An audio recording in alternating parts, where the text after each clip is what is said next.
ਸਤਿਨਾਮ ਸ਼੍ਰੀ ਵਾਹਿਗੁਰੂ ਸਾਹਿਬ JIO. ਇਮ ਕਹਿ ਕਲੰਗੀ ਧਰ ਉਠ ਖਰੀ, ਸੁੰਦਰ ਮੰਦਰ ਮਹਿ ਚੱਲ ਬਰੀ। ਇਮ ਕਹਿ ਕਲੰਗੀ ਧਰ ਉਠ ਖਰੀ, ਸੁੰਦਰ ਮੰਦਰ ਮਹਿ ਚੱਲ ਬਰੀ। ਸਤਿਨਾਮ ਸ੍ਰੀ ਵਾਹਿਗੁਰੂ ਜੀ। ਸੁਣੀ ਪੁਕਾਰ ਦਾਤਾਰ ਪ੍ਰਭ, ਗੁਰ ਨਾਨਕ ਜਗ ਮਾਹਿ ਪਠਾਇਆ। ਚਰਨ ਧੋਇ ਰਹਿ ਰਾਸ ਕਰ, ਚਰਨ ਅੰਮ੍ਰਿਤ ਸਿੱਖਾਂ ਪੀ ਲਾਇਆ।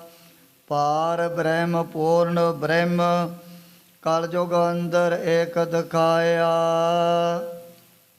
ਚਾਰੇ ਪੈਰ ਧਰਮ ਦੇ, ਚਾਰ ਵਰਨ ਇੱਕ ਵਰਨ ਕਰਾਇਆ। ਰਾਣਾ ਰੰਕ ਬਰਾਬਰੀ, ਪੈਰੀ ਪਵਣਾ ਜਗ ਵਰਤਾਇਆ। ਉਲਟਾ ਖੇਲ ਬ੍ਰਹਮ ਕਾ, ਪੈਰਾਂ ਉੱਪਰ ਸੀਸ ਨਵਾਇਆ। ਕਲ ਜੁਗ ਬਾਬੇ ਤਾਰਿਆ, ਸਤਿਨਾਮ ਪੜ ਮੰਤਰ ਸੁਣਾਇਆ। ਕਲ ਤਾਰਨ ਗੁਰ ਨਾਨਕ ਆਇਆ। ਏਕ ਓੰਕਾਰ ਸਤਿਗੁਰੂ ਤਿਹ ਪ੍ਰਸਾਦ ਸੱਚ ਹੋਈ। ਵਾਹਿਗੁਰੂ ਜੀ ਕੀ ਫਤਿਹ। ਵਿਘਨ ਵਿਨਾਸ਼ਨ ਸੋਈ। ਵਾਹਿਗੁਰੂ ਜੀ ਕੀ ਫਤਿਹ। ਵਿਘਨ ਵਿਨਾਸ਼ਨ ਸੋਈ। ਵਾਹਿਗੁਰੂ ਜੀ ਕਾ ਖਾਲਸਾ, ਵਾਹਿਗੁਰੂ ਜੀ ਕੀ ਫਤਿਹ। ਪਰਮ ਸਤਿਕਾਰਯੋਗ ਗੁਰੂ ਰੂਪ ਖਾਲਸਾ ਸਾਧ ਸੰਗਤ ਜੀ, ਜਿਤਨੇ ਵੀ ਮਾਈ ਭਾਈ ਨੇਮੀ ਪ੍ਰੇਮੀ ਦੂਰੋਂ ਨੇੜੇ ਚੱਲ ਕਰਕੇ ਮਹਾਂਪੁਰਖਾਂ ਦੇ ਪਵਿੱਤਰ ਪਾਵਨ ਅਸਥਾਨ ਅਥਵਾ ਗੁਰੂ ਬਾਬਾ ਜੀ ਦੇ ਸੱਚਖੰਡ ਦਰਬਾਰ ਦੇ ਵਿੱਚ ਪਹੁੰਚੇ ਹੋ, ਸਤਿਗੁਰਾਂ ਦੇ ਚਰਨਾਂ 'ਚ ਹਾਜ਼ਰੀ ਲਵਾਉਣ ਵਾਸਤੇ ਆਪਣੀਆਂ ਚਿੱਤ ਵਿਰਤੀਆਂ ਬਾਹਰੋਂ ਕਾਗਰ ਕਰਨ ਦੀ ਖੇਚਲ ਕਰੋ। ਭਗਤ ਵਸ਼ਲ ਪਤਤ ਪਾਵਨ ਦੀਨਾ ਬੰਧੂ, ਤਿੰਨੇ ਲੋਕਾਂ ਦੇ ਮਾਲਕ ਸਾਂਝੇ ਰਹਿਵਰ ਨਿਰੰਕਾਰੀ ਜੋਤ ਸ਼੍ਰੀ ਗੁਰੂ ਗੋਬਿੰਦ ਸਿੰਘ ਜੀ ਮਹਾਰਾਜ ਦੀ ਪਾਵਨ ਕਥਾ ਚੱਲ ਰਹੀ ਹੈ। ਪਿਛਲੇ ਪ੍ਰਕਰਨ ਦੇ ਵਿੱਚ ਅਸੀਂ ਇਹ ਵਿਚਾਰ ਸਰਵਣ ਕੀਤੀ। ਸਤਿਗੁਰੂ ਜੀ ਦੇ ਦਰਬਾਰ ਦੇ ਵਿੱਚ ਇੱਕ ਸੁਨਿਆਰੇ ਦਾ ਜਿਹੜਾ ਲੜਕਾ ਪਹੁੰਚਿਆ ਸੀ, ਜਦੋਂ ਉਹਨੇ ਚਰਨਾਂ 'ਤੇ ਸੀਸ ਝੁਕਾਇਆ, ਮਹਾਰਾਜ ਪੁੱਛਣ ਲੱਗੇ, ਬੇਟਾ ਤੂੰ ਕਿੱਥੋਂ ਆਇਆ? ਤੇਰੇ ਪਿਤਾ ਦਾ ਨਾਮ ਕੀ ਹੈ? ਸੁਣ ਕਰਕੇ ਨੇ ਆਪਣੀ ਸਾਰੀ ਜਿਹੜੀ ਵਾਰਤਾ ਮਹਾਰਾਜ ਦੇ ਅੱਗੇ ਅਰਜ਼ ਕਰ ਦਿੱਤੀ। ਕਾਫੀ ਦਿਨਾਂ ਤੋਂ ਬਾਅਦ ਸਤਿਗੁਰੂ ਜੀ ਕਹਿਣ ਲੱਗੇ ਵੀ ਜੋ ਤੁਹਾਡੀ ਇਹ ਬਰਾਦਰੀ ਦਾ ਕੰਮ ਪੁਸਤਾਂ ਤੋਂ ਹੀ ਚਲੇ ਆਉਂਦਾ, ਵੀ ਸੋਨੇ ਚਾਂਦੀ ਦੇ ਗਹਿਣੇ ਤਿਆਰ ਕਰਕੇ ਅੱਗੇ ਤੋਂ ਅੱਗੇ ਲੋਕਾਂ ਨੂੰ ਦਿਆ ਕਰਦੇ ਹੋ। ਕਹਿਣ ਲੱਗਿਆ, ਮਹਾਰਾਜ ਮੈਂ ਵੀ ਇਹ ਗਹਿਣੇ ਬਣਾਉਣ ਦਾ ਕੰਮ ਛੋਟੀ ਉਮਰ ਦੇ ਵਿੱਚ ਹੀ ਸਿੱਖ ਲਿਆ ਸੀ। ਸਤਿਗੁਰੂ ਜੀ ਕਹਿਣ ਲੱਗੇ, ਚੰਗਾ ਫਿਰ ਤੋਂ ਖਜ਼ਾਨੇ 'ਚੋਂ ਸੋਨਾ ਲੈ ਕਰਕੇ ਉਹਦੇ ਗਹਿਣੇ ਵਗੈਰਾ ਤਿਆਰ ਕਰਨੇ ਹਨ। ਪਰ ਮਹਾਰਾਜ ਨੇ ਮੌਤ ਦੇ ਵਿੱਚ ਆ ਕਰਕੇ ਦੇ ਜਿਹੜਾ ਇਹਦਾ ਉਹ ਵੀ ਦ੍ਰਿਸ਼ਟੀ ਪਾ ਕਰਕੇ ਦੂਰ ਕੀਤਾ ਸੀ। ਸਤਿਗੁਰੂ ਜੀ ਕਹਿਣ ਲੱਗੇ ਵੀ ਦੇਖ, ਜਿੱਥੇ ਤੈਨੂੰ ਹੁਣ ਰੋਜ਼ਾਨਾ ਜਾਂ ਮਹੀਨੇ ਤੋਂ ਬਾਅਦ ਜੋ ਵੀ ਤੇਰੀ ਮਿਹਨਤ ਬਣਦੀ ਹੈ, ਉਹ ਮਾਇਆ ਧਨ ਤੈਨੂੰ ਮਿਲ ਜਾਇਆ ਕਰੇਗਾ। ਸਤਿਗੁਰੂ ਜੀ ਨੇ ਸਮਝਾਇਆ ਵੀ ਜਿਹੜੀ ਕਿਰਤ ਹੈ ਹਮੇਸ਼ਾ ਵਾਸਤੇ ਇਮਾਨਦਾਰੀ ਵਾਲੀ ਹੋਣੀ ਚਾਹੀਦੀ ਹੈ। ਇਸ ਬਾਣੇ ਦੁਆਰਾ ਸਰਬੱਗੰਤਰਜਾਮੀ ਸਤਿਗੁਰਾਂ ਨੇ ਜੋ ਵੀ ਇਹਦੇ ਜੀਵਨ ਦੇ ਅੰਦਰ ਇਹੋ ਜਿਹਾ ਔਗਣ ਭਰਿਆ ਹੋਇਆ ਸੀ ਉਹ ਵੀ ਦੂਰ ਕਰ ਦਿੱਤਾ ਹੈ। ਇਹਦੇ ਕਰਕੇ ਸੰਗਤਾਂ ਵੀ ਮਨ ਦੇ ਵਿੱਚ ਬੜੀਆਂ ਹੈਰਾਨ ਹੋ ਗਈਆਂ ਸਨ। ਇਤਿਆਦਿਕ ਪ੍ਰਸੰਗ ਪਿੱਛੇ ਆਇਆ। ਅੱਗੇ ਜਿਸ ਪ੍ਰਕਾਰ ਸਤਿਗੁਰਾਂ ਦੀ ਪਵਿੱਤਰ ਪਾਵਨ ਕਥਾ ਦੇ ਤਾਈਂ ਗ੍ਰੰਥ ਕਰਤਾ ਭਾਈ ਸਾਹਿਬ ਭਾਈ ਸੰਤੋਖ ਸਿੰਘ ਜੀ ਉਚਾਰਨ ਕਰਦੇ ਨੇ। ਆਪਣੇ ਮਨਾਂ ਨੂੰ ਕਾਗਰ ਕਰਦੇ ਹੋਏ ਆਲਸ ਤੋਂ ਸਾਵਧਾਨ ਹੋ ਕਰਕੇ ਆਖੋ ਸਤਨਾਮ ਸ੍ਰੀ ਵਾਹਿਗੁਰੂ ਜੀ। ਸਤਨਾਮ ਸ੍ਰੀ ਵਾਹਿਗੁਰੂ ਜੀ। ਹਿਮ ਕਹਿ ਕਲਗੀ ਧਰ ਉਠ ਖੜੀ। ਗੁਰੂ ਕਲਗੀਧਰ ਸੱਚੇ ਪਾਤਸ਼ਾਹ ਨੇ ਜਦੋਂ ਇਹ ਵਚਨ ਕੀਤੇ ਉਹ ਤੋਂ ਬਾਅਦ ਆਪ ਦੀ ਸੋਹਣੇ ਮਹਿਲਾਂ ਦੇ ਵਿੱਚ ਚਲੇ ਗਏ ਸਨ। ਸੁੰਦਰ ਮੰਦਰ ਮਹਿ ਚੱਲ ਬਰੀ। ਜਿੱਥੇ ਬਹੁਤ ਸੋਹਣੇ ਸੋਹਣੇ ਮਹਿਲ ਸਤਿਗੁਰੂ ਜੀ ਦੀ ਰਹਿਸ਼ ਵਾਸਤੇ ਸੰਗਤਾਂ ਨੇ ਪਹਿਲਾਂ ਹੀ ਤਿਆਰ ਕੀਤੇ ਹੋਏ ਸਨ। ਸਿੱਖ ਆਪਣੇ ਥਾਨ ਸਿਧਾਰੀ। ਜਿਹੜੇ ਪ੍ਰੇਮੀ ਸੇਵਕ ਦਾਸ ਹੋ ਵੀ ਦੀਵਾਨ ਦੀ ਸਮਾਪਤੀ ਤੋਂ ਬਾਅਦ ਆਪੋ ਆਪਣੇ ਡੇਰਿਆਂ 'ਚ ਚਲੇ ਗਏ ਹਨ। ਗੁਰੂ ਕਰਮ ਕੋ ਹਿਰਦੈ ਚਿਤਾਰੀ। ਪਰ ਸਤਿਗੁਰੂ ਜੀ ਦੀ ਜਿਹੜੀ ਲੀਲਾ ਹੈ ਮਹਾਰਾਜ ਦੇ ਕੌਤਕਾਂ ਨੂੰ ਸਾਰੇ ਮਨ ਦੇ ਵਿੱਚ ਬਾਰ-ਬਾਰ ਯਾਦ ਕਰਦੇ ਹਨ। ਬਹੁਰ ਏਕ ਦਿਨ ਸਭਾ ਮਝਾਰੀ। ਉਹ ਰੋਜ਼ ਦੀ ਰੋਜ਼ ਸਤਿਗੁਰੂ ਜੀ ਹੁਣ ਦੀਵਾਨ ਸਜਾਉਣ ਲੱਗ ਪਏ ਹਨ। ਆਉਣ ਵਾਲੇ ਸਮੇਂ ਦੇ ਵਿੱਚ ਵੱਡੇ ਵੱਡੇ ਜਿਹੜੇ ਜੰਗ ਯੁੱਧ ਵੀ ਸ਼ੁਰੂ ਹੋ ਜਾਣੇ ਹਨ। ਪੋਹ ਦਾ ਮਹੀਨਾ ਤਾਂ ਸਾਰਾ ਹੀ ਇਹ ਸ਼ਹੀਦੀਆਂ ਦੇ ਨਾਲ ਭਰਿਆ ਹੋਇਆ ਹੈ। ਜਦੋਂ ਸਤਿਗੁਰੂ ਜੀ ਨੇ ਆਪਣਾ ਦੀਵਾਨ ਸਜਾਇਆ ਸੀ ਗੁਰ ਬੈਠੀ ਸੇਵਕ ਪਰਵਾਰੀ। ਆਲੇ ਦੁਆਲੇ ਆਨੰਦ ਨੂੰ ਪ੍ਰਾਪਤ ਕਰਨ ਵਾਲੇ ਪ੍ਰੇਮੀ ਵੀ ਪਹੁੰਚ ਗਏ ਹਨ। ਬੋਲਿਓ ਏਕ ਸਿੱਖ ਤਿਸ ਕਾਲਾ। ਉਹ ਸਮੇਂ ਇੱਕ ਗੌਰ ਸਿੱਖ ਨੇ ਫਿਰ ਮਹਾਰਾਜ ਦੇ ਅੱਗੇ ਅਰਜ ਕਰ ਦਿੱਤੀ ਹੈ। ਭੌਜਲ ਤਰਬੇ ਯਤਨ ਸੁਖਾਲਾ। ਸੱਚੇ ਪਾਤਸ਼ਾਹ ਵੀ ਅਸੀਂ ਆਪ ਦੇ ਪਾਸੋਂ ਇਸ ਸੰਸਾਰ ਸਾਗਰ ਨੂੰ ਤਰਨ ਵਾਸਤੇ ਕੋਈ ਸੌਖਾ ਉਪਾਅ ਯਤਨ ਜਾਂ ਸਾਧਨ ਪੁੱਛਣਾ ਚਾਹੁੰਦੇ ਆ। ਸਤਿਗੁਰ ਜੀ ਤੁਮ ਕਰੋ ਉਚਾਰਨ। ਆਪ ਦੀ ਰਸਨਾ ਤੋਂ ਸੁਣ ਕਰਕੇ ਸਾਡੇ ਮਨ ਦੇ ਵਿੱਚ ਵੀ ਉਹਨਾਂ ਵਚਨਾਂ ਤੇ ਯਕੀਨ ਭਰੋਸਾ ਪੈਦਾ ਹੋ ਜਾਣਾ। ਜਿਸ ਕੋ ਸੁਨ ਸਿੱਖ ਕਰਹਿ ਧਾਰਨ। ਜਿਨ੍ਹਾਂ ਵਚਨਾਂ ਨੂੰ ਸੁਣ ਕੇ ਗੁਰਮੁਖਾਂ ਨੇ ਆਪਣੇ ਹਿਰਦੇ ਦੇ ਵਿੱਚ ਵੀ ਉਹ ਵਚਨ ਧਾਰਨ ਕਰ ਲੈਣੇ ਹਨ। ਸ਼ਾਸਤਰਾਨ ਕੇ ਪੰਡਿਤ ਜੀਈ। ਪਰ ਜਿਹੜੇ ਨੇ ਆ ਸ਼ਾਸਤਰਾਂ ਨੂੰ ਪੜ੍ਹਨ ਵਾਲੇ ਵਿਦਵਾਨ ਪੰਡਤ ਉਹਨਾਂ ਨੇ ਤਾਂ ਬਹੁਤ ਔਖੇ ਸਾਧਨ ਵੇਦਾਂ ਸ਼ਾਸਤਰਾਂ ਦੇ ਵਿੱਚ ਦੱਸੇ ਹੋਏ ਹਨ। ਪਾਠ ਪੜ੍ਹੇ ਔਰ ਵੇਦ ਵਿਚਾਰਿਓ ਨਿਵਲ ਭੁੰਗਮ ਸਾਧੇ ਪੰਜ ਜਨਾ ਸੇ ਸੰਗ ਨਾ ਛੁੱਟ ਗਿਓ ਅਦਕ ਅਹੰ ਬੁੱਧ ਬਾਧੇ ਪਿਆਰੇ ਇਨ ਬਿਦ ਮਿਲਣਾ ਜਾਈ ਮੈਂ ਕੀਏ ਕਰਮ ਨੇਕਾ ਹਾਰ ਭਰਿਓ ਸੁਆਮੀ ਕਾ ਦੁਆਰਾ ਦੀਜੈ ਬੁੱਧ ਵਿਵੇਕਾ ਮੋਨ ਭਇਓ ਕਰ ਪਾਤੀ ਰਹਿਓ ਨਗਨ ਫਿਰਿਓ ਬਨ ਮਾਹੀ ਤਟ ਤੀਰਥ ਸਭ ਧਰਤੀ ਪ੍ਰਮਿਓ ਦੁਬਦਾ ਛੁਟ ਗਏ ਨਾਹੀ। ਅੱਗੇ ਸਤਿਗੁਰੂ ਜੀ ਨੇ ਜੋਗ ਸਿੱਧ ਆਸਣ 84 ਇਹ ਵੀ ਕਰ ਰਹੇ ਆ। ਵੱਡੀ ਆਰਜਾ ਫਿਰ ਜਨਮੈ ਹਰ ਸਿਉ ਸੰਗ ਨ ਗਿਆ। ਤਨ ਸਤਿਗੁਰੂ ਅਰਜਨ ਦੇਵ ਜੀ ਮਹਾਰਾਜ ਨੇ ਇਸ ਸ਼ਬਦ ਦੇ ਵਿੱਚ ਬਹੁਤ ਜਿਹੜੇ ਕਠਿਨ ਸਾਧਨ ਹਨ ਉਹਨਾਂ ਦੇ ਪਰਥਾਏ ਪ੍ਰਵਚਨ ਕੀਤੇ ਨੇ।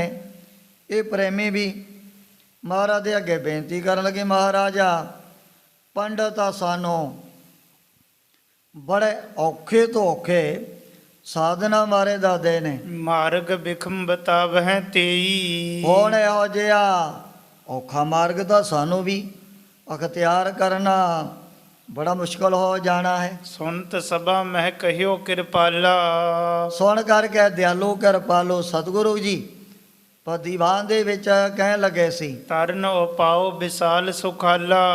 ਵੀ ਸਾਰਿਆਂ ਨਾਲੋਂ ਸੌਖਾ ਸਾਧਨ ਜੋ ਕਲਯੁਗ ਦੇ ਸਮੇਂ ਦੇ ਵਿੱਚ ਹੈ। ਧੰਦਾ ਧਾਵਤ ਜਬ ਰਹਿ ਗਿਆ। ਤੰਦਾ ਥਾਵਤ ਰਹਿ ਗਏ ਤਾਂ ਮਨ ਪਿਆ ਆਨੰਦ।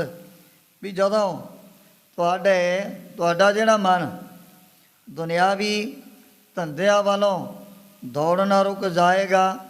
ਸਤਿਗੁਰੂ ਜੀ ਨੇ ਇਹ ਕਲਪਾਂ ਬਾਰੇ ਇਸ਼ਾਰੇ ਕੀਤੇ ਵੀ ਜਿਸ ਵਕਤ ਤੁਹਾਡੇ ਅੰਦਰੋਂ ਆ ਜਿਹੜੇ ਸੰਕਲਪ ਵਿਕਲਪ ਇਹ ਨਾਸ ਹੋ ਜਾਣੇ ਹਨ, ਫਿਰ ਤੁਹਾਨੂੰ ਇਹ ਸੰਸਾਰ ਸਾਗਰ ਤਰਨਾ ਬੜਾ ਸੌਖਾ ਹੋ ਜਾਣਾ ਹੈ। ਬਹੁਰ ਕਹਿਓ ਸੀਤਲ ਮਨ ਭਇਆ।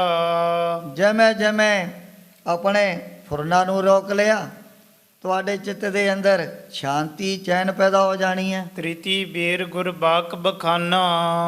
ਤ੍ਰਿਤੀ ਵਾਰ ਤੀਜਾ ਨੰਬਰ ਤੇ ਫਿਰ ਮਹਾਰਾਜ ਨੇ ਉਹ ਮੌਲਕ ਵਚਨ ਕੀਤੇ ਸੀ ਭਾਂਪੀਰੀ ਕੇ ਪਾਂਖ ਸਮਾਨਾ। ਪੰਬੀਰੀ ਕੇ ਪਾਰ ਪਰਦੋ ਬਿਨ ਪੈਖੇ ਦੂਰ ਆਇਓ। ਵੀ ਤੁਹਾਡੇ ਔਰ ਪਰਮਾਤਮਾ ਦੇ ਵਿੱਚ ਇੱਕ ਮਾੜਾ ਜਿਹਾ ਪੜਦੀ ਹੈ, ਜਿਵੇਂ ਪੰਬੀਰੀ ਦੇ ਪਰਦੇ ਦੇ ਵਿੱਚ ਪਈ ਹੋਈ ਜਿਹੜੀ ਵਸਤੂ ਸਾਹਮਣੇ ਨਜ਼ਰ ਨਹੀਂ ਆਉਂਦੀ, ਤੇ ਜਦੋਂ ਤੁਹਾਡਾ ਇਹ ਮਨ ਦਾ ਪਰਮ ਰੂਪੀ ਪਰਦਾ ਅੰਦਰੋਂ ਦੂਰ ਹੋ ਜਾਣਾ ਹੈ। ਪਰਦੋ ਅਤ ਸੂਖਮ ਬਿਰਮਾਇਓ। ਬਹੁਤ ਸੂਖਮ ਜਿਹੇ ਪਰਦੇ ਨਹੀਂ, ਇਹਨਾਂ ਜੀਵਾਂ ਨੂੰ ਬੜੇ ਚੱਕਰਾਂ ਦੇ ਵਿੱਚ ਪਰਮਾਇਆ ਹੋਇਆ ਹੈ। ਬਿਨ ਦੀਖੇ ਜਾਣੇ ਦੂਰ ਆਇਓ। ਬਿਨ ਪੈਕੇ ਦੂਰ ਆਇਓ। ਵੀ ਜਿਤਨਾ ਚਿਰ ਅੰਤਰ ਆਤਮੇ ਪ੍ਰਭੂ ਦੇ ਦਰਸ਼ਨ ਨਹੀਂ ਹੁੰਦੇ, ਕੌਰ ਅਬਦਾਸ ਹੱਥ ਪੈ ਨੇਰੇ ਸਹਿਜੇ ਹੋਏ ਸ ਹੋਈ ਉਤਤਨਾ ਚਿਰੇ ਪ੍ਰਾਣੀ ਜਗਿਆਸੂ। ਪ੍ਰਭੂ ਨੂੰ ਆਪਣੇ ਕੋਲੋਂ ਬਹੁਤ ਜ਼ਿਆਦਾ ਦੂਰ ਮਨ ਦੇ ਵਿੱਚ ਸਮਝਦਾ ਹੈ। ਤੀਨ ਪ੍ਰਮਾਨ ਬਖਾਨੇ ਜਬੈ। ਮਹਾਰਾਜ ਨੇ ਜਦੋਂ ਸੰਗਤਾਂ ਦੇ ਸਾਹਮਣੇ ਤਿੰਨ ਪ੍ਰਮਾਣ ਰੱਖੇ ਸਨ। ਨਿਕਟ ਸਭਾ ਸਭ ਸੁਣਤੀ ਸਭੈ। ਜਿਹੜੇ ਵੀ ਦੀਵਾਨ ਦੇ ਵਿੱਚ ਬੈਠ ਕਰਕੇ ਨਾ ਬਚਨਾਂ ਨੂੰ ਸੁਣ ਰਹੇ ਸੀ। ਬਹੁਰ ਕਿਰਪਾ ਕਰ ਗੁਰੂ ਉਚਾਰਾ। ਫਿਰ ਸਤਿਗੁਰੂ ਜੀ ਕਿਰਪਾ ਕਰਕੇ ਹੋਰ ਪਰਮਾਰਥੀ ਬਚਨ ਸੁਣਾਉਣ ਲੱਗ ਪਏ ਸਨ। ਸੁਣ ਸਿੱਖਾ ਪੁਨ ਤਰਨ ਸੁਖਾਰਾ। ਸਤਿਗੁਰੂ ਜੀ ਕਹਿਣ ਲੱਗੇ ਵੀ ਹੋਰ ਵੀ ਇਸ ਦੇ ਨਾਲੋਂ ਸੰਸਾਰ ਸਾਗਰ ਨੂੰ ਤਰਨ ਦੇ ਲਈ ਤੁਹਾਨੂੰ ਸਾਧਨ ਦਾ ਦਿੰਨੇ ਆ। ਰਾਮ ਰਾਮ ਸਿਮਰਨ ਕੋ ਕਰੀਏ ਹੈ। ਵੀ ਜਿਹੜੇ ਜਗਿਆਸੂ ਰਾਮ ਰਾਮ ਸਭ ਕੋ ਕਹੇ ਕਿ ਆਰਾਮ ਨਾ ਹੋਏ।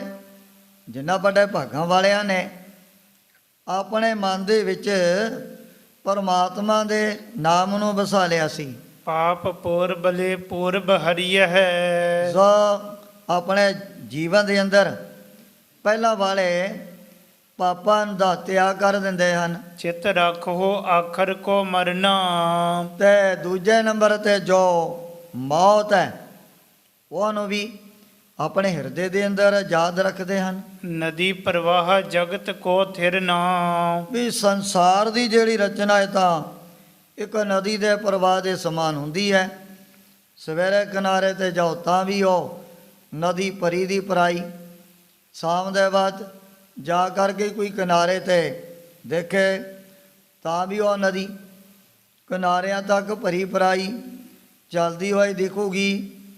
ਪਰ ਜਿਹੜਾ ਸਵੇਰ ਵਾਲਾ ਜਲ ਉਹ ਪਤਾ ਨਹੀਂ ਅੱਗੇ ਕਿਤਨੇ ਕੁਆਂ ਲੰਘ ਗਿਆ।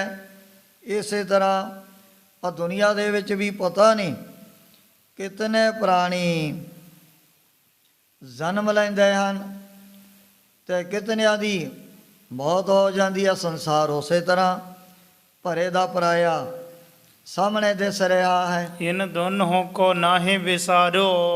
ਵੀ ਜਿਹੜੇ ਵੱਡੇ ਭਾਗਾਂ ਵਾਲੇ ਇੱਕ ਮਰਨ ਨੂੰ ਤੇ ਦੂਜਾ ਪਰਮਾਤਮਾ ਦੇ ਨਾਮ ਨੂੰ ਮਨ ਦੇ ਵਿੱਚੋਂ ਨਹੀਂ ਭੁਲਾਉਂਦੇ ਹਨ। ਬਹੁਰ ਨਾ ਹੋਇਆ ਪਾਪ ਦੁਖਾਰਿਓ। ਜਿੱਥੇ ਹੁਣ ਮਨ ਦੇ ਅੰਦਰ ਮੌਤ ਯਾਦ ਆ ਗਈ, ਉਥੇ ਫਿਰ ਪਰਮਾਤਮਾ ਵੀ ਆਪਣੇ ਆਪ ਹੀ ਉਹਨਾਂ ਦੇ ਹਿਰਦੇ ਦੇ ਅੰਦਰ ਯਾਦ ਆ ਜਾਏਗਾ।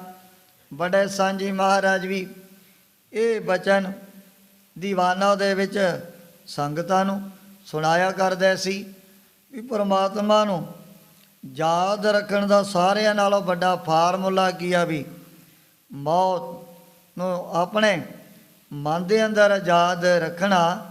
ਜਿੱਥੇ ਮੌਤ ਯਾਦ ਆ ਗਈ ਉੱਥੇ ਭਗਵਾਨ ਦੀ ਯਾਦ ਵੀ ਉਹਨਾਂ ਦੇ ਅੰਦਰ ਆਪਣੇ ਆਪ ਹੀ ਪੈਦਾ ਹੋ ਜਾਣੀ ਹੈ। ਸੁਨੋ ਉਪਦੇਸ਼ ਸਾਰ ਬਥ ਜੋਈ। ਸੰਗਤਾਂ ਨੇ ਸਤਿਗੁਰੂ ਜੀ ਦੇ ਜਿਹੜੇ ਸਾਰ ਬਚਨ ਜੋ ਵੀ ਰਸਨਾ ਤੋਂ ਸੁਣੇ ਸੀ, ਰਾਮ ਮਰਨ ਰਾਖਨ ਚਿਤ ਦੋਈ। ਵੀ ਜੋ ਮਹਾਰਾਜ ਨੇ ਦੋ ਬਚਨ ਹਿਰਦੇ ਦੇ ਅੰਦਰ ਵਸਾਉਣ ਦੇ ਲਈ ਖਾਸ ਤੌਰ ਤੇ ਹਦਾਇਤ ਕੀਤੀ ਵੀ ਇੱਕ ਮੌਤ ਤੇ ਦੂਜਾ ਭਗਵਾਨ ਦਾ ਨਾਮ ਹੈ। ਧਾਰਨ ਕਰਿਓ ਜਿਨਹੁ ਉਪਦੇਸ਼। ਜਿਨ੍ਹਾਂ ਵੱਡੇ ਭਾਗਾਂ ਵਾਲਿਆਂ ਨੇ ਸਤਿਗੁਰੂ ਜੀ ਦਾ ਉਪਦੇਸ਼ ਆਪਣੇ ਚਿੱਤ ਦੇ ਅੰਦਰ ਧਾਰਨ ਕਰ ਲਿਆ ਸੀ, ਚਿਤ ਰਾਖੀ ਜੁਗ ਮਿਟਹਿ ਕਲੇਸ਼। ਉਹਨਾਂ ਦੇ ਤਾਂ ਫਿਰ ਸਾਰੇ ਕਲੈ ਕਲੇਸ਼ ਹੀ ਨਾਸ ਹੋ ਗਏ ਸਨ। ਸਤਿਗੁਰ ਦਰਸ਼ਨ ਕਾਟਤ ਪਾਪ। ਸਤਿਗੁਰੂ ਜੀ ਦੇ ਤਾਂ ਦਰਸ਼ਨ ਹੀ ਵੱਡੇ ਵੱਡੇ ਪਾਪਾਂ ਨੂੰ ਕੱਟ ਦਿੰਦੇ ਹਨ। ਸਨੇ ਸਨੇ ਨਿਰਮਲ ਹੋਈ ਆਪ। ਜਿਨ੍ਹਾਂ ਜਿਨ੍ਹਾਂ ਨੇ ਬਚਨਾਂ ਨੂੰ ਆਪਣੇ ਹਿਰਦੇ ਦੇ ਅੰਦਰ ਵਸਾਇਆ, ਉਹਨਾਂ ਨੇ ਆਪਣੇ ਪਾਪ ਵੀ ਤੇ ਆ ਕਲੈ ਕਲੇਸ਼ ਵੀ ਨਾਸ ਕਰ ਲਏ ਸਨ। ਨਰਨ ਹਜ਼ਾਰੋਂ ਕਰਨ ਉਦਾਰਨ। ਹੁਣ ਸਤਿਗੁਰੂ ਜੀ ਨੇ ਤਾਂ ਹਜ਼ਾਰਾਂ ਦੀ ਗਿਣਤੀ ਦੇ ਵਿੱਚ ਪ੍ਰਾਣੀਆਂ ਦਾ ਉଦ୍ਧਾਰ ਕਰਨ ਲਈ ਅਵਤਾਰ ਧਾਰਨ ਕੀਤਾ, ਪਰ ਜਿਤਨੇ ਜੀਵਾਂ ਦੀ ਕਲਿਆਣ ਸਤਿਗੁਰੂ ਜੀ ਨੇ ਕੀਤੀ ਉਹਨਾਂ ਦੀ ਭਾਵੇਂ ਗਿਣਤੀ ਕਰਨੀ ਤਾਂ ਹੈ ਬੜੀ ਔਖੀ, ਪਰ ਫਿਰ ਵੀ ਕਵੀ ਜੀ ਨੇ ਇਸ਼ਾਰੇ ਮਾਤਰੇ ਪ੍ਰਵਚਨ ਕੀਤੇ ਨੇ। ਭਵਜਲ ਡੋਬਤ ਕੀ ਹੋਈ ਤਾਰਨ। ਜਿਹੜੇ ਸੰਸਾਰ ਸਾਗਰ ਦੇ ਵਿੱਚ ਡੁੱਬਦੇ ਹੋਏ ਉਹ ਵੀ ਪਾਰ ਲੰਘ ਗਏ ਸਨ। ਭਜਨ ਵਿਖੈ ਸਿੱਖਣ ਲਿਵ ਲਾਗੀ। ਭਜਨ ਵਿਖੈ ਗੁਰ ਸਿੱਖਾਂ ਦੀ ਜਿਹੜੀ ਲਿਵ ਉਹ ਫਿਰ ਪਰਮਾਤਮਾ ਦੇ ਭਜਨ ਦੇ ਵਿੱਚ ਜੁੜ ਗਈ ਹੈ। ਗੁਰ ਪਦ ਪੰਕਜ ਕੀ ਰਤ ਜਾਗੀ। ਫਿਰ ਉਹਨਾਂ ਦੇ ਮਨ ਦੇ ਅੰਦਰ ਗੁਰੂ ਕਲਗੀਧਰ ਸੱਚੇ ਪਾਤਸ਼ਾਹ ਦੇ ਪਾਵਨ ਚਰਨਾਂ ਦਾ ਜਿਹੜਾ ਪ੍ਰੇਮ ਵੀ ਜਾਗ ਪਿਆ ਸੀ। ਹਰੀ ਜੰਗ ਸ਼ਤਰੂਨ ਵਿਨਾਸ਼। ਜਿੱਥੇ ਹੁਣ ਸਤਿਗੁਰੂ ਜੀ ਨੇ ਬ੍ਰਹਮ ਬੈਤੇ ਗੁਰ ਸਿੱਖ ਪੈਦਾ ਕੀਤੇ, ਉੱਥੇ ਬੜੇ ਯੋਧੇ ਸੂਰਮੇ ਵੀ ਹਜ਼ੂਰੀ ਦੇ ਵਿੱਚ ਰਿਹਾ ਕਰਦੇ ਸਨ। ਭੋਰ ਭਲੇ ਜਿਨ ਕੇ ਵੱਡ ਭਾਗੀ। ਪਰ ਜਿਨ੍ਹਾਂ ਦੇ ਕੋਈ ਪੂਰਬਲੇ ਭਾਗ ਜਾਗੇ ਉਹ ਹੀ ਫਿਰ ਦਸ਼ਮੇਸ਼ ਪਿਤਾ ਦੇ ਦਰਬਾਰ ਦੇ ਵਿੱਚ ਆਇਆ ਕਰਦੇ ਸੀ। ਤਜ ਧਨ ਧਾਮ ਚਰਨ ਗੁਰ ਲਾਗੀ। ਉਹਨਾਂ ਨੇ ਆਪਣਾ ਘਰ ਦੀ ਜਿਹੜੀ ਪਕੜ ਹੈ ਇਸੇ ਤਰ੍ਹਾਂ ਜੋ ਨੇ ਮਨ ਦੇ ਫੁਰਨੇ ਉਹਨਾਂ ਦਾ ਵੀ ਤਿਆਗ ਕਰ ਦਿੱਤਾ ਸੀ। ਦੋਹਰਾ ਇੱਕ ਦਿਨ ਬੈਠੇ ਸਤਿਗੁਰੂ ਸਿੱਖ ਸੰਗਤ ਚਾਹ ਪੀਰ। ਫਿਰ ਇੱਕ ਦਿਨ ਜਦੋਂ ਸਤਿਗੁਰੂ ਜੀ ਦਰਬਾਰ ਦੇ ਵਿੱਚ ਬੈਠੇ ਸਨ, ਏਕ ਸਿੱਖ ਤਹਿ ਆਈ ਕੈ ਬਿਨੈ ਕਰੀ ਤਿਸ ਬੀਰ। ਇੱਕ ਇਹੋ ਜਿਹੇ ਪਿਆਰ ਵਾਲੇ ਗੁਰ ਸਿੱਖ ਨੇ ਮਹਾਰਾਜ ਦੇ ਅੱਗੇ ਹੱਥ ਜੋੜ ਦਿੱਤੇ ਹਨ। ਚੌਪਈ ਸਾਚੇ ਪਾਤਸ਼ਾਹ ਗੁਰਪੂਰੀ। ਇਹ ਸਤਿਗੁਰੂ ਸੱਚੇ ਪਾਤਸ਼ਾਹ ਆਪ ਦੀ ਹਜ਼ੂਰੀ ਦੇ ਵਿੱਚ ਪਤਾ ਨਹੀਂ ਕਿਤਨੀਆਂ ਸੰਗਤਾਂ ਰੋਜ਼ਾਨਾ ਚੱਲ ਕਰਕੇ ਆਉਂਦੀਆਂ ਹਨ। ਆਨ ਪਰਿਓ ਮੈਂ ਸ਼ਰਨ ਹਜੂਰੀ। ਮੈਂ ਵੀ ਹੁਣ ਆਪ ਦੇ ਚਰਨਾਂ ਦਾ ਓਟ ਆਸਰਾ ਮਨ ਦੇ ਵਿੱਚ ਧਾਰਨ ਕਰ ਲਿਆ। ਦੁਖੀ ਸੰਸਾਰ ਦਿਸ਼ਾ ਤੇ ਹੋਵਾ। ਮੇਰਾ ਜਿਹੜਾ ਉਹ ਹਿਰਦਾ ਸੰਸਾਰ ਵੱਲੋਂ ਬੜਾ ਉਹ ਦੁਖੀ ਹੋ ਚੁੱਕਿਆ ਹੈ। ਰਹਿਓ ਵਿਚਾਰ ਨਹੀਂ ਸੁਖ ਜੋਵਾ। ਚਾਰੇ ਪਾਸੇ ਨਿਗਾਹ ਤਾਂ ਜ਼ਰੂਰ ਮਾਰ ਕੇ ਦੇ ਲਈ ਹੈ, ਪਰ ਜਿਹੜੇ ਆ ਸੁੱਖ ਮੈਨੂੰ ਕਿਤੋਂ ਵੀ ਪ੍ਰਾਪਤ ਨਹੀਂ ਹੋਏ ਸਨ। ਬਾਲੀ ਰੋਵੇ ਨਾਏ ਪਤਾਰ ਨਾਨਕ ਦੁਖੀਆ। ਸਭ ਸੰਸਾਰ ਇਹਦੀ ਹਾਲਤ ਵੀ ਐਸੀ ਹੋ ਚੁੱਕੀ ਸੀ। ਦੇਹੋ ਕਲਿਆਣ ਕਿਰਪਾ ਕਹੋ ਠੰਨ ਹੋ। ਇਹ ਵੀ ਮਹਾਰਾਜ ਦੇ ਪਾਸੋਂ ਕਲਿਆਣ ਪ੍ਰਾਪਤ ਕਰਨੀ ਚਾਹੁੰਦਾ ਸੀ। ਜਨਮ ਮਰਨ ਦੁਖ ਅਰ ਅਗ ਹਨ ਹੋ। ਇੱਕ ਦੁਖ ਰਾਮ ਰਾਏ ਕਾਟੋ ਮੇਰਾ, ਅਗਨ ਦਹਿ ਅਰ ਗਰਭ ਵਸੇਰਾ। ਦੋਵੇਂ ਦੁੱਖਾਂ ਨੂੰ ਨਾਸ ਕਰਵਾਉਣਾ ਚਾਹੁੰਦਾ ਹੈ। ਪੜਿਓ ਨਹੀਂ ਮੈਂ ਵਿਦਿਆ ਕੋਈ। ਪਰ ਇਹ ਗੁਰ ਸਿੱਖ ਕਹਿਣ ਲੱਗਿਆ ਮਹਾਰਾਜ ਮੈਂ ਅਜੇ ਤੱਕ ਕੋਈ ਜ਼ਿਆਦਾ ਆ ਜਿਹੜੀ ਦੁਨਿਆਵੀ ਵਿਦਿਆ ਨਹੀਂ ਪ੍ਰਾਪਤ ਕੀਤੀ ਹੈ। ਬਰਨ ਗੁਰਮੁਖੀ ਲਖੇ ਨਾ ਸੋਈ। ਉਮਰ ਤਾਂ ਹੋ ਗਈ ਭਾਵੇਂ ਮੇਰੀ ਕਾਫੀ ਵਡੇਰੀ, ਪਰ ਅਜੇ ਤੱਕ ਜਿਹੜੀ 35 ਹੈ ਉਹਦੇ ਵੀ ਬਾਰੇ ਮੈਨੂੰ ਕੋਈ ਪਤਾ ਨਹੀਂ ਲੱਗਿਆ ਹੈ। ਗੁਰੂ ਕਹਿਓ ਤੂੰ ਧਨ ਮਹਾਨਾ। ਮਹਾਰਾਜ ਕਹਿਣ ਲੱਗੇ ਗੁਰਮੁਖਾ ਤੂੰ ਤਾਂ ਬਹੁਤ ਹੀ ਧਨਤਾ ਦੇ ਯੋਗ ਹੈ। ਭਇਓ ਬਿਰਾਗ ਜਗਤ ਦੁਖ ਮਾਨਾ। ਸੰਸਾਰ ਨੂੰ ਦੁਖੀ ਦੇ ਕਰਕੇ ਤੇਰੇ ਮਨ ਦੇ ਵਿੱਚ ਕਿਹੋ ਜਿਹਾ ਵਿਰਾਗ ਪੈਦਾ ਹੋ ਚੁੱਕਿਆ ਹੈ। ਪਰ ਭਾਈ ਸਿੱਖਾ ਮਨ ਚੀਨ। ਪਰ ਫਿਰ ਵੀ ਗੁਰਮੁਖਾ ਇਹ ਵਿਚਾਰ ਤੈਨੂੰ ਮਨ ਦੇ ਵਿੱਚ ਦੇਖਣੀ ਪਵੇਗੀ। ਮੋੜ ਨਾ ਸਮਝੋ ਪੜੇ ਬਹੀਨ। ਵਿਦਿਆ ਤੋਂ ਬਗੈਰ ਕਦੇ ਵੀ ਇਹ ਮਨੁੱਖ ਨੂੰ ਕੋਈ ਜ਼ਿਆਦਾ ਜਿਹੜਾ ਦੁਨਿਆਵੀ ਗਿਆਨ ਨਹੀਂ ਪ੍ਰਾਪਤ ਹੋਇਆ ਕਰਦਾ ਹੈ। ਦੋਹਰਾ ਅਨਪੜ੍ਹ ਅੰਧਾ ਜੋ ਚਲ ਹੈ ਸਮਝ ਨਾ ਆਵਹਿ ਕਾਈ। ਆ ਵੇਦਾਂ ਸ਼ਾਸਤਰਾਂ ਦੇ ਵਿੱਚ ਵੀ ਵਿਦਿਆ ਨੂੰ ਜਿਵੇਂ ਤੀਸਰਾ ਨੇਤਰ ਮੰਨਦੇ ਹਨ ਤੇ ਅਨਪੜ੍ਹ ਨੂੰ ਅੰਨਿਆਂ ਦੇ ਸਮਾਨ ਕਥਨ ਕੀਤਾ ਹੈ। ਬਾਣੀ ਜਿਸ ਕੀ ਸੁਧ ਹੈ ਤਿਸੈ ਮਿਲੈ ਹਰਿ ਰਾਈ। ਜਿਨ੍ਹਾਂ ਨੇ ਸ੍ਰੀ ਗੁਰੂ ਨਾਨਕ ਦੇਵ ਜੀ ਮਹਾਰਾਜ ਦੀ ਧੁਰ ਕੀ ਬਾਣੀ ਸ਼ੁੱਧ ਪੜ੍ਹੀ ਹੈ ਉਹ ਤਾਂ ਬੜੇ ਫਿਰ ਪੁੰਨਾਂ ਨੂੰ ਵੀ ਖੱਟ ਲੈਂਦੇ ਹਨ। ਚੌਪਈ ਚਈਹਿਆ ਪੜਿਓ ਅਲਪ ਕੈ ਕਨੋ। ਸਤਿਗੁਰੂ ਜੀ ਕਹਿਣ ਲੱਗੇ ਵੀ ਥੋੜੀ ਬਹੁਤੀ ਵਿਦਿਆ ਤਾਂ ਜ਼ਰੂਰ ਪੁਰਾਣੀ ਨੂੰ ਪੜ੍ਹਨੀ ਚਾਹੀਦੀ ਹੈ। ਬੁੱਧ ਸੁਧ ਪਰੈ ਸੁਧਾਰੈ ਮਨੋ। ਉਹ ਸਮੇਂ ਇਹ ਆਪਣੀ ਜਿਹੜੀ ਬੁੱਧੀ ਹੈ ਉਹਨੂੰ ਵੀ ਸੁਧਾਰ ਲੈਂਦਾ ਹੈ। ਗੁਣ ਅਵਗੁਣ ਕਰਬੋ ਅਨਕਰਬੋ। ਵਿਦਿਆ ਦੇ ਬਲ ਦੁਆਰਾ ਗੁਣ ਔਰ ਔਗੁਣਾਂ ਦੇ ਬਾਰੇ ਵੀ ਪਰਖ ਹੋ ਜਾਂਦੀ ਹੈ। ਜਾਣੈ ਸਭ ਕੀ ਸੁਧ ਔਰ ਤਰਬੋ। ਉਹ ਸਮੇਂ ਜਿਹੜਾ ਸਿਆਣਾ ਦੂਜੇ ਦੇ ਖਿਆਲ ਆਤਾਂ ਨੂੰ ਵੀ ਬੜੀ ਜਲਦੀ ਸਮਝ ਲੈਂਦਾ ਹੈ। ਪੜਨ ਵਿਖੈ ਗੁਣ ਇਹ ਅਨੇਕੋ। ਵੀ ਇਸ ਦੁਨਿਆਵੀ ਇਲਮ ਦੇ ਪੜ੍ਹਨ ਦੇ ਵਿੱਚ ਬਹੁਤ ਵੱਡੇ ਵੱਡੇ ਗੁਣ ਵੀ ਪਾਏ ਜਾਂਦੇ ਹਨ ਵਿਦਿਆ ਦੁਆਰਾ। ਜਿਹੜੇ ਬੱਚੇ ਉਹ ਵੱਡੀਆਂ ਵੱਡੀਆਂ ਡਿਗਰੀਆਂ ਵੱਡੀਆਂ ਵੱਡੀਆਂ ਨੌਕਰੀਆਂ ਵੀ ਪ੍ਰਾਪਤ ਕਰ ਰਹੇ ਨੇ। ਸਤਿਗੁਣ ਪ੍ਰਾਪਤ ਆਦ ਵੀ ਵੇਖੋ। ਵੀ ਜਿਹੜੇ ਨੇ ਦੈਵੀ ਗੁਣ ਵਿਵੇਕ ਉਹਨਾਂ ਦਾ ਜਿਹੜਾ ਗਿਆਨ ਵਿਦਿਆ ਦੁਆਰਾ ਹੀ ਪ੍ਰਾਪਤ ਕੀਤਾ ਜਾ ਸਕਦਾ ਹੈ। ਜਾਂਤੀ ਪੜਨ ਇਹ ਬਹੁ ਨੀਕਾ। ਉਹ ਸਮੇਂ ਸਤਿਗੁਰੂ ਜੀ ਨੇ ਇਸ ਗੁਰਮੁਖ ਨੂੰ ਜਿਹੜੀ ਹੈ ਗੁਰਮਤਿ ਦੀ ਵਿਦਿਆ ਉਹਦੇ ਬਾਰੇ ਪ੍ਰਵਚਨ ਸੁਣਾਏ ਸਨ। ਅਨਪੜ੍ਹ ਰਹਿ ਅੰਧ ਨਿਤ ਹੀ ਕਾ। ਵੀ ਜਿਹੜਾ ਅਨਪੜ੍ਹ ਉਹ ਤਾਂ ਫਿਰ ਕੋਈ ਜ਼ਿਆਦਾ ਸੋਝੀ ਨਹੀਂ ਪ੍ਰਾਪਤ ਕਰ ਸਕਦਾ ਹੈ। ਹਰ ਗੁਰਮੁਖੀ ਪੜਨ ਜੋ ਕਰਨੋ। ਪਰ ਜਿਹੜੇ ਪ੍ਰਾਣੀ ਗੁਰਮੁਖੀ ਵਿਦਿਆ ਨੂੰ ਪੜ੍ਹਦੇ ਹਨ ਸਰਬੋਤਮ ਸ਼ੁਭ ਮਤ ਕੋ ਧਰਨੋ। ਉਹ ਫਿਰ ਬੜੀ ਸ੍ਰੇਸ਼ਟ ਮਤ ਨੂੰ ਵੀ ਧਾਰਨ ਕਰ ਲੈਂਦੇ ਨੇ। ਤਬ ਲਗ ਵਿਦਿਆ ਕੋ ਪੜ੍ਹੈ ਜਬ ਲਗ ਘਟ ਮੈਂ ਪ੍ਰਾਣ ਜੈ ਤਨੀ ਪਹੁੰਚੈ ਨਹੀਂ ਤੈ ਪਹੁੰਚੈ ਵਿਦਵਾਨ ਗੁਸਾਈ।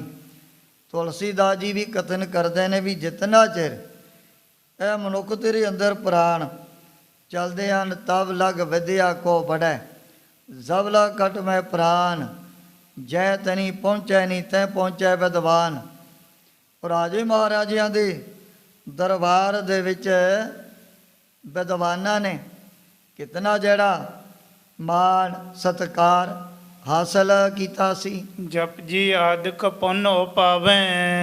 ਵਿਦਿਆ ਪੜ੍ਹ ਕੇ ਫਿਰ ਗੁਰੂ ਬਾਬਾ ਜੀ ਦੀ ਜਿਹੜੀ ਹੈ ਤੁਰਕੀ ਬਾਣੀ ਸ੍ਰੀ ਜਪਜੀ ਸਾਹਿਬ ਦੇ ਉਹ ਜਾਪ ਕਰ ਲੈਂਦੇ ਹਨ। ਅਨਕ ਜਨਮ ਕੇ ਕਲੁਖ ਮਿਟਾਵੇ। ਬਾਣੀ ਪੜ੍ਹਦੇ ਆ ਅਨੇਕਾਂ ਪਾਪਾਂ ਦੇ ਪਾਪ ਨਾਸ ਕਰ ਲੈਂਦੇ ਹਨ। ਵਿਦਿਆ ਪੜਨ ਗੁਰਮੁਖੀ ਜਾਨੋ।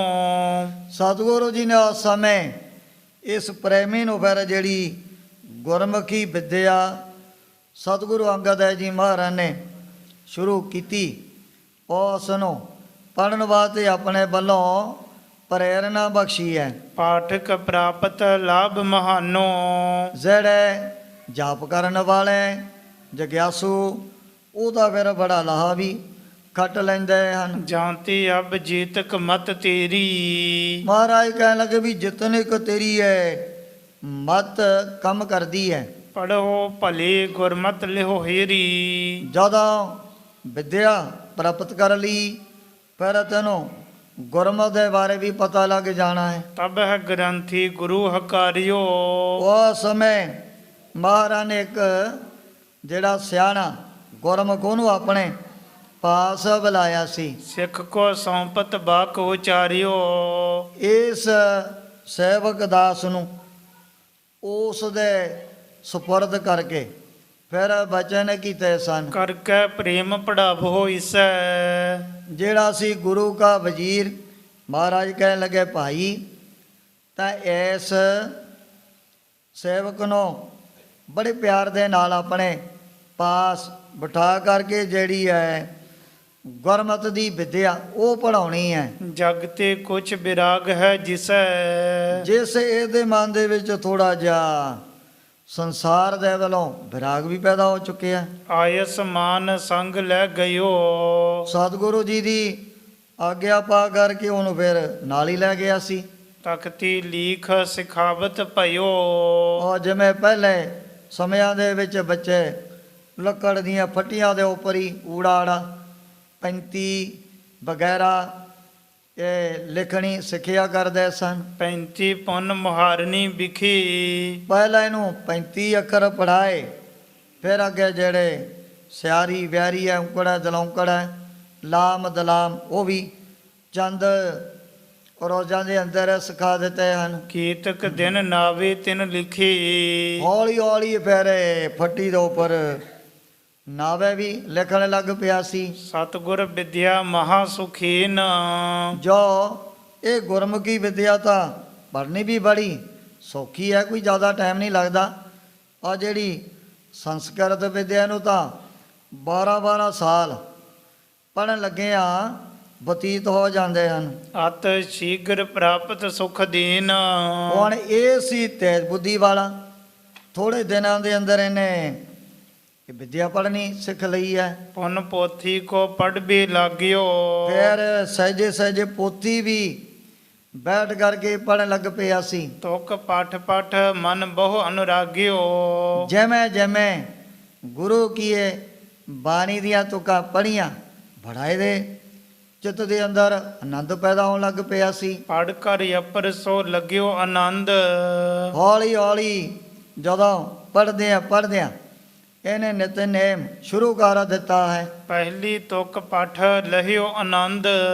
ਜਦੋਂ ਆਨੰਦ ਸਾਹਿਬ ਦੀ ਇਹਨੇ ਪਹਿਲੀ ਤੁਕ ਆਪਣੀ ਰਸਨਾ ਤੋਂ ਪੜ੍ਹੀ ਸੀ, ਆਨੰਦ ਭਇਆ ਮੇਰੀ ਮਾਏ ਸਤਿਗੁਰੂ ਮੈਂ ਪਾਇਆ।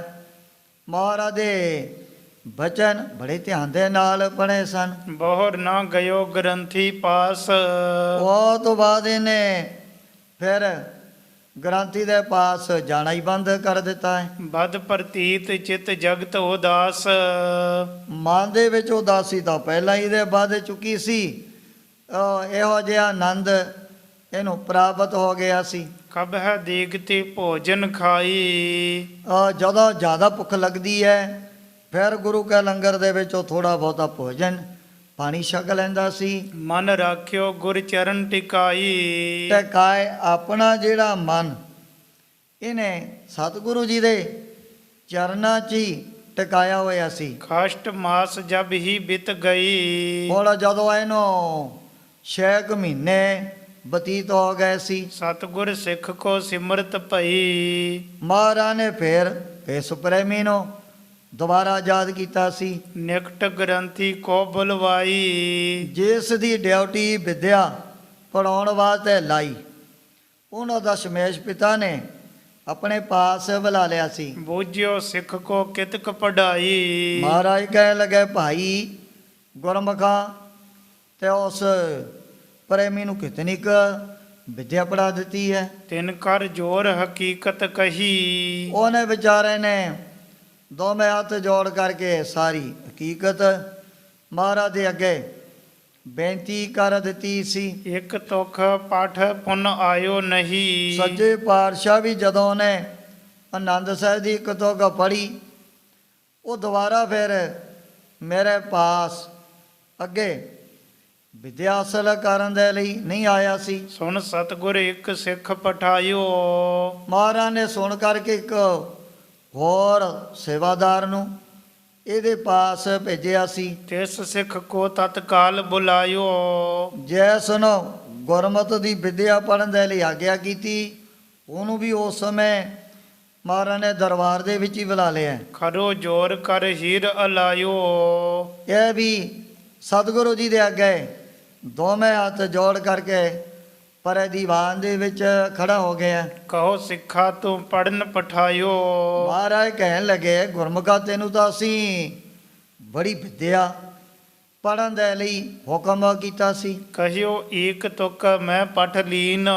ਕਹਿਣ ਲੱਗਾ, ਸੱਚੇ ਪਾਤਸ਼ਾਹ ਵੀ ਜਿਹੜੇ ਮਨੋਰਥ ਦੇ ਲਈ, ਜਿਹੜੇ ਮਕਸਦ ਵਾਦੇ ਮੈਂ ਆ ਜਿਹੜੀ ਗੁਰਮੁਖੀ ਸਿੱਖੀ ਆ, ਉਹ ਮੈਨੂੰ ਪ੍ਰਾਪਤ ਹੋ ਗਿਆ ਹੈ। ਸਭ ਸੰਸੈ ਤੇ ਭਇਓ ਬਹੀਨ। ਮੈਂ ਤਾਂ ਧੰਨ ਸਤਿਗੁਰੂ ਅਮਰਦਾਸ ਮਹਾਰਾਜ ਦੀ ਇੱਕੋ ਤੁਕ ਪੜ੍ਹ ਕੇ ਸਾਰੇ ਸੰਸਿਆ ਤੋਂ ਹੀ ਰਹਿਤ ਹੋ ਗਿਆ। ਜਬ ਸਿੱਖ ਨੇ ਸਤਿਗੁਰ ਕੋ ਪਾਇਓ। ਵੀ ਜਦੋਂ ਜਗਿਆਸੂ ਨੇ ਗੁਰ ਸਿੱਖ ਨੇ ਗੁਰੂ ਦੀ ਅੰਤਰਾਤਮੇ ਪ੍ਰਾਪਤ ਹੀ ਕਰ ਲਈ ਹੈ। ਭਇਓ ਆਨੰਦ ਕਸ਼ਟ ਨਹਿ ਆਇਓ।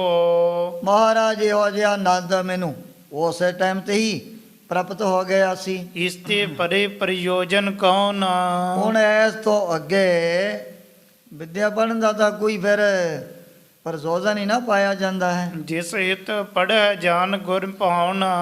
ਜਿਸ ਮਕਸਦ ਦੇ ਲਈ ਮੈਂ ਵਿਦਿਆ ਪੜ੍ਹੀ, ਉਹ ਮੈਨੂੰ ਪ੍ਰਾਪਤ ਹੋ ਗਿਆ ਹੈ। ਭਇਓ ਆਨੰਦਤ ਵਧੀ ਪ੍ਰਤੀਤ।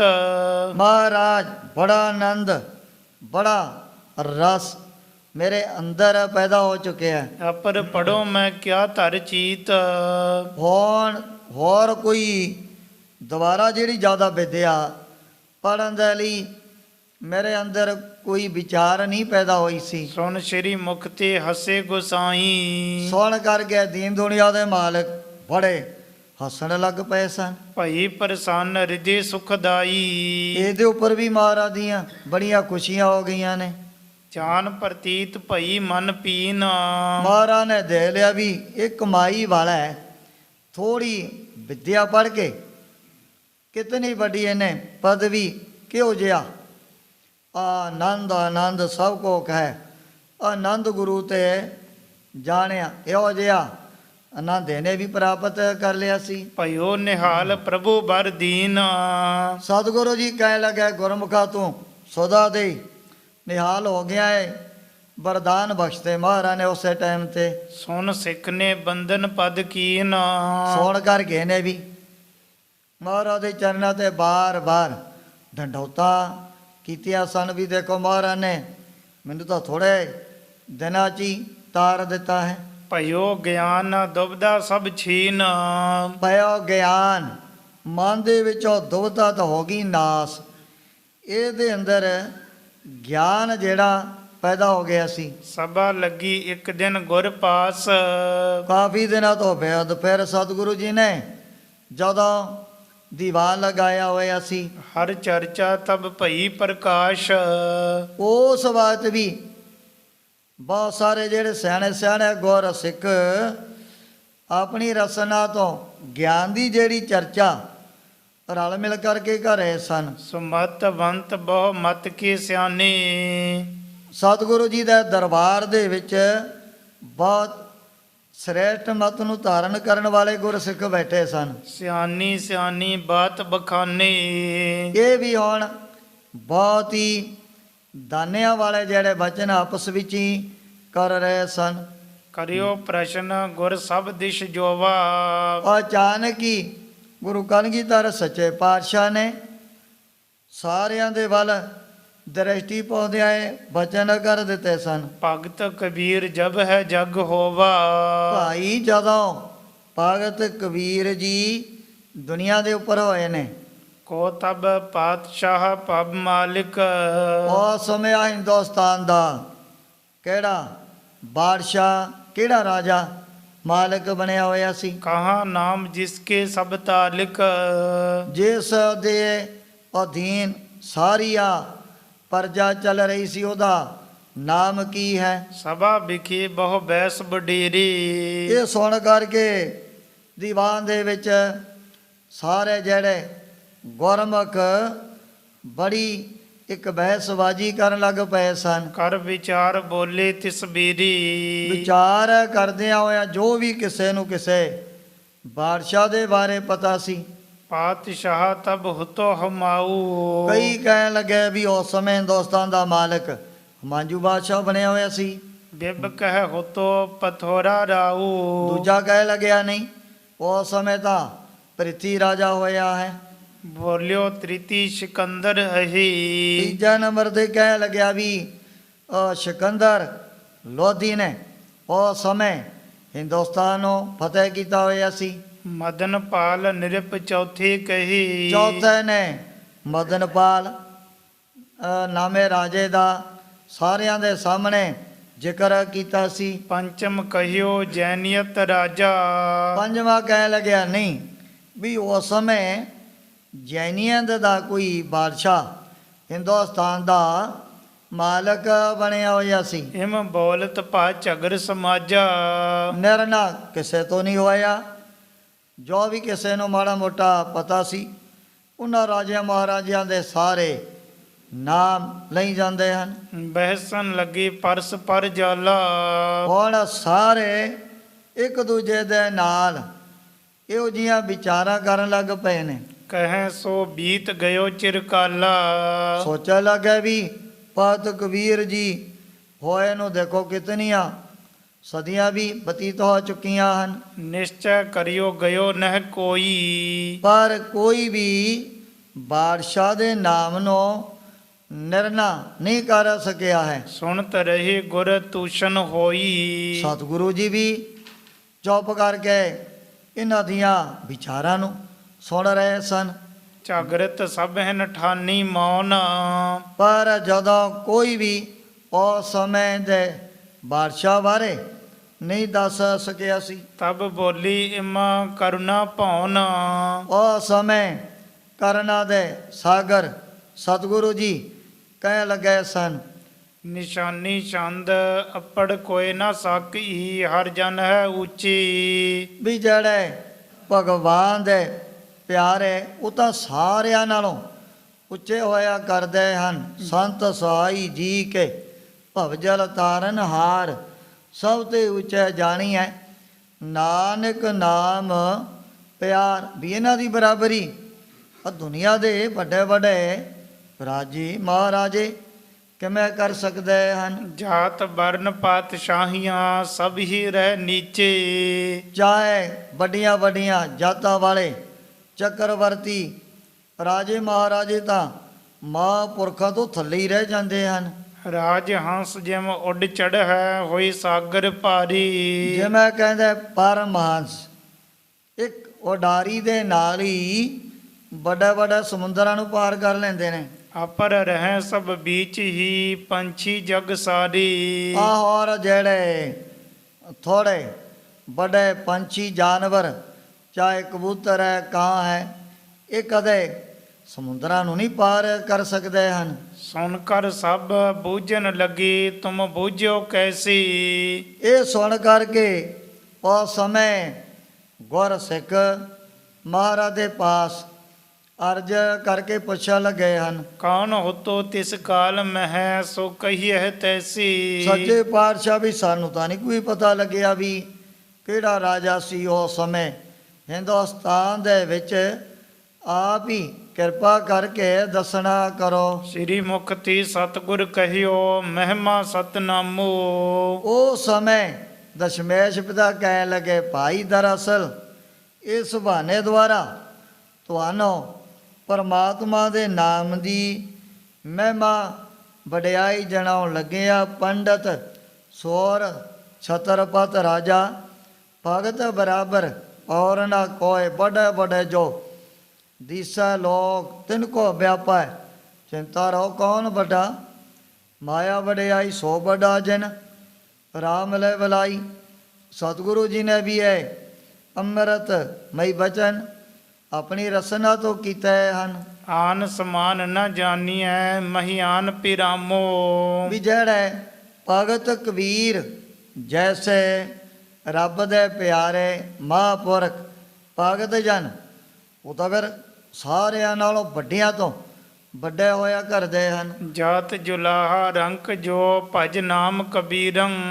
ਸਤਿਗੁਰੂ ਜੀ ਕਹਿ ਲਗੇ ਵੀ ਦੇਖੋ ਕਬੀਰ ਮੇਰੀ ਜਾਤ ਕੋ ਸਭ ਕੋ ਹਸਨੇ ਹਾਰ ਬਲਿਆਰੀ। ਇਸ ਜਾਤ ਕੋ ਜੇ ਜਪਿਓ ਸਿਰਜਣਹਾਰ। ਵੀ ਮੇਰੀ ਤਾਂ ਜਾਤ ਵੀ ਜੁਲਾਇਆਂ ਦੀ ਦੇ ਦੇ ਕਰਕੇ ਕਈ ਲੋਕ ਸਾਡੇ ਨਾਲ ਇਹੋ ਜਿਹਾ ਹਾਸਾ ਮਖੌਲ ਵੀ ਕਰਦੇ ਹਨ। ਸਭ ਕੋਈ ਜਾਣੈ ਜਗਤ ਕਰ ਕਰ ਮਹਿ ਧੀਰੰ। ਸਤਿਗੁਰੂ ਜੀ ਕਹਿਣ ਲੱਗੇ ਵੀ ਦੇਖੋ ਭਗਤ ਕਬੀਰ ਜੀ ਦੇ ਨਾਮ ਨੂੰ ਕੋਈ ਨਹੀਂ ਭੁੱਲਿਆ। ਤੁਸੀਂ ਆਪਣੇ ਆਪ ਹੀ ਸਾਰੇ ਜਾਣਦੇ ਹੋ, ਬੱਚਾ ਹੈ, ਜਵਾਨ ਹੈ, ਬਜ਼ੁਰਗ ਹੈ, ਆਪਣੇ ਆਪ ਹੀ ਭਗਤ ਕਬੀਰ ਜੀ ਦੇ ਨਾਮ ਨੂੰ ਜਾਣ ਲੈਂਦੇ। ਉਹਨੂੰ ਤਾਂ ਵਿਚਾਰਾ ਗਰੀਬ ਮਿਹਨਤ ਮਜ਼ਦੂਰੀ ਕਰਨ ਵਾਲਾ, ਨਾ ਕੋਈ ਉਹਨਾਂ ਦੇ ਪਾਸ ਵੱਡੀਆਂ ਵੱਡੀਆਂ ਰਿਆਸਤਾਂ ਵੀ ਨਹੀਂ ਹਨ। ਪਾਤਸ਼ਾਹ ਲਖ ਦੌਲਤਾਂ ਪਤਸ਼ਾਹਤ ਵਾਲਾ। ਪਰ ਜਿਹੜੇ ਨੇ ਇਹੋ ਜਿਹੇ ਵੱਡੇ ਵੱਡੇ ਰਾਜੇ ਮਹਾਰਾਜੇ ਜਿਨ੍ਹਾਂ ਦੇ ਕੋਲ ਕੋਈ ਪਤਾ ਨਹੀਂ ਕਿਤਨੀਆਂ ਦੌਲਤਾਂ, ਕਿਤਨੇ ਖਜ਼ਾਨੇ, ਕਿਤਨੀਆਂ ਵੱਡੀਆਂ ਵੱਡੀਆਂ ਮਹਿਲ ਮਾੜੀਆਂ ਜਿਨ੍ਹਾਂ ਨੇ ਰਹਿਣ ਦੇ ਲਈ ਬਣਾਈਆਂ ਹੋਈਆਂ ਸਨ, ਉਹਦੇ ਨਾਮ ਨੂੰ ਕੋਈ ਵੀ ਅੱਜ ਦੁਨੀਆ ਦੇ ਵਿੱਚ ਜਾਣਦਾ ਨਹੀਂ ਹੈ। ਤਿਸ ਕੋ ਜਾਣਤ ਕਹਿ ਨਹੀਂ ਹੋਤੋ ਤਿਸ ਕਾਲਾ।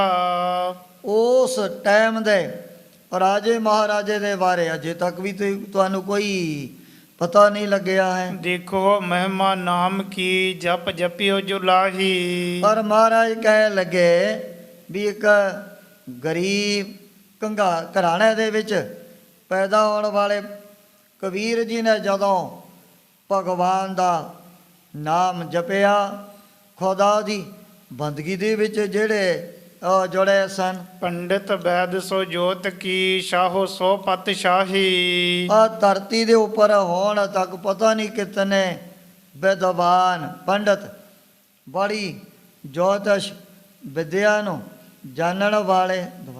ਪੰਡਿਤ ਵੈਦ ਸੋ ਜੋਤ ਕੀ ਸ਼ਾਹੋ ਸੋ ਪਤਸ਼ਾਹੀ। ਇਸੇ ਤਰ੍ਹਾਂ ਬੇਅੰਤ ਇਹੋ ਜਿਹੇ ਵੱਡੇ ਵੱਡੇ ਚੱਕਰਵਰਤੀ ਰਾਜੇ ਮਹਾਰਾਜੇ ਵੀ ਹੋ ਚੁੱਕੇ ਹਨ। ਭਈ ਹਜ਼ਾਰੋਂ ਜਾਣੀਏ ਹੈ ਪਰ ਜਾਏ ਨਾ ਜਾਣੇ। ਹੋਣ ਦਾ ਕੋਈ ਪਤਾ ਨਹੀਂ ਕਿਤਨੇ ਧਰਤੀ ਦੇ ਵਿੱਚੋਂ ਪੈਦਾ ਹੋ ਕਰਕੇ ਉਹ ਮਿੱਟੀ ਦੇ ਵਿੱਚ ਹੀ ਮਿਲ ਗਏ ਹਨ। ਕੋਈ ਗਿਣਤੀ ਨਹੀਂ ਕੀਤੀ ਜਾ ਸਕਦੀ ਉਹਨਾਂ ਵਿਦਵਾਨਾਂ ਦੀ, ਜੋਤਸ਼ੀਆਂ ਦੀ। ਕਿਤਨੇ ਰਾਜੇ ਮਹਾਰਾਜੇ ਤਾਂ ਹਿੰਦੁਸਤਾਨ ਦੇ ਵਿੱਚ ਹੋ ਚੁੱਕੇ ਹਨ। ਨਾਮ ਪ੍ਰਤਾਪ ਕਬੀਰ ਕੋ ਜਾਣੈ ਸਭ ਗਿਆਨੀ। ਪਰ ਭਗਤ ਕਬੀਰ ਦੇ ਨਾਮ ਨੂੰ ਤੇ ਉਹਨਾਂ ਦੇ ਗਿਆਨ ਦੇ ਤੇਜ ਪ੍ਰਤਾਪ ਨੂੰ ਹੁਣ ਤੱਕ ਵੀ, ਚਾਹੇ ਕੋਈ ਗਰੀਬ ਹੈ, ਅਮੀਰ ਹੈ, ਬਾਦਸ਼ਾਹ ਕੰਗਾਲ ਹੈ, ਉੱਚਾ ਨੀਚਾ ਹੈ, ਸਾਰੇ ਆਪਣੇ ਆਪ ਹੀ ਜਾਣ ਰਹੇ ਹਨ। ਤਪੀ ਜਪੀ ਧਿਆਨੀ ਗੁਣੀ ਗ੍ਰਸਤੀ ਨਿਰਬਾਨੀ। ਇਸੇ ਤਰ੍ਹਾਂ ਚਾਹੇ ਕੋਈ ਜਪੀ ਹੈ, ਧਿਆਪੀ ਹੈ, ਗਿਆਨੀ ਹੈ, ਧਿਆਨੀ ਹੈ, ਕਿਤਨੇ ਵੱਡੇ ਵੱਡੇ ਤਪੀਸ਼ਰ ਵੀ ਮਾਤਲਾਓ ਦੀ ਧਰਤੀ ਦੇ ਉੱਪਰ ਹੋ ਚੁੱਕੇ ਹਨ। ਸੁਤ ਜੁਤ ਲਖੈ ਕਬੀਰ ਕੋ ਅਰ ਲੋਈ ਜਾਨੀ। ਪਰ ਭਗਤ ਕਬੀਰ ਜੀ ਦੇ ਪਰਿਵਾਰ ਨੂੰ, ਮਾਤਾ ਲੋਈ ਜੀ ਨੂੰ ਹੁਣ ਤੱਕ ਸਾਰੀ ਦੁਨੀਆ ਦੇ ਲੋਕ ਜਾਣਦੇ ਹਨ। ਧੰਨ ਨਾਮ ਜਾਂਤੇ ਲਖੋ ਏਤੀ ਵਡਿਆਈ। ਸਤਿਗੁਰੂ ਜੀ ਕਹਿ ਲੱਗੇ ਵੀ ਇਹ ਭਗਵਾਨ ਦੇ ਨਾਮ ਦੀ ਵਡਿਆਈ ਹੈ। ਜਿਹੜੇ ਇੱਕ ਗਰੀਬ ਕੰਗਾਲ ਹੋਣ ਦੇ ਬਾਵਜੂਦ ਵੀ ਉਹਨਾਂ ਦਾ ਨਾਮ ਅੱਜ ਤੱਕ ਸਾਰੇ ਵਿਸ਼ਵ ਦੇ ਵਿੱਚ ਚਾਰੇ ਪਾਸੇ ਚਮਕ ਰਿਹਾ ਹੈ। ਹੁਣ ਜਿਸ ਪ੍ਰਕਾਰ ਮਹਾਰਾਜ ਨੇ ਪਰਮਾਤਮਾ ਦੇ ਨਾਮ ਦੀ ਮਹਿਮਾ ਨੂੰ ਜਣਾਉਣਾ ਹੈ, ਉਸ ਪ੍ਰਸੰਗ ਦੀ ਵਿਚਾਰ ਅੱਗੇ ਕੀਤੀ ਜਾਏਗੀ। ਇਉਂ ਸ੍ਰੀ ਗੁਰੂ ਗੋਬਿੰਦ ਸਿੰਘ ਜੀ ਮਹਾਰਾਜ ਗੁਰਤਾ ਗੱਦੀ 'ਤੇ ਵਿਰਾਜਮਾਨ ਹੋ ਕਰਕੇ ਆਪਣੇ ਪਵਿੱਤਰ ਉਪਦੇਸ਼ ਅਤੇ ਦਰਸ਼ਨਾਂ ਦੁਆਰਾ ਵਡਭਾਗੇ ਗੁਰ ਸਿੱਖਾ ਤਾਈ ਨੇ ਹਾਲ ਕਰ ਰਹੇ ਨੇ। ਧਨ ਨਾਮ ਜਾਂਤੇ ਲਖੋ ਏਤੀ ਵਡਿਆਈ, ਹਲਤ ਵਿਖੇ ਪ੍ਰਾਪਤ ਭਈ ਹੋਏ ਪਲਤ ਸਹਾਈ। ਧਨ ਨਾਮ ਜਾਂਤੇ ਲਖੋ ਏਤੀ ਵਡਿਆਈ, ਹਲਤ ਵਿਖੇ ਪ੍ਰਾਪਤ ਭਈ ਹੋਏ ਪਲਤ ਸਹਾਈ। ਹੇ ਚੌਥੇ ਪਾਰ ਬ੍ਰਹਮ ਅਵਨਾਸੀ ਅਗਨਾਸ